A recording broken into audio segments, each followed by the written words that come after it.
নমস্কার সবাইকে। আজকে আমার রেসিপি ডিমের কোরমা। ডিমের কোরমা বানানোর জন্য আমি ডিমগুলোকে সেদ্ধ করে হাফ করে কেটে নিয়েছি। এবার ডিমগুলোকে হালকা করে তেলে ভেজে তুলে রাখবো। তারপর সেই তেলে এলাচ দারচিনি ফোড়ন দিয়ে দেবো পেঁয়াজ বাটা। পেঁয়াজ বাটাটা একটু লাল লাল হয়ে আসলে তার মধ্যে দিয়ে দেবো আদা রসুন বাটা। আদা রসুন বাটা দিয়ে মশলাটাকে ভালো করে কষিয়ে দিয়ে দেবো টমেটো পেস্ট। টমেটো পেস্টটা দেওয়ার পর তাতে এক এক করে পরিমাণ মতো লবণ, ধনে গুঁড়ো, জিরে গুঁড়ো ও সামান্য চিনি দিয়ে মশলাটাকে অল্প জল দিয়ে ভালো করে কষিয়ে নেব।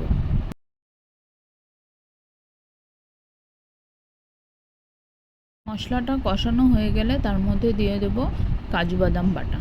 কাজু বাদাম বাটা দিয়ে ভালো করে মিশিয়ে নিয়ে জল দিয়ে দেব।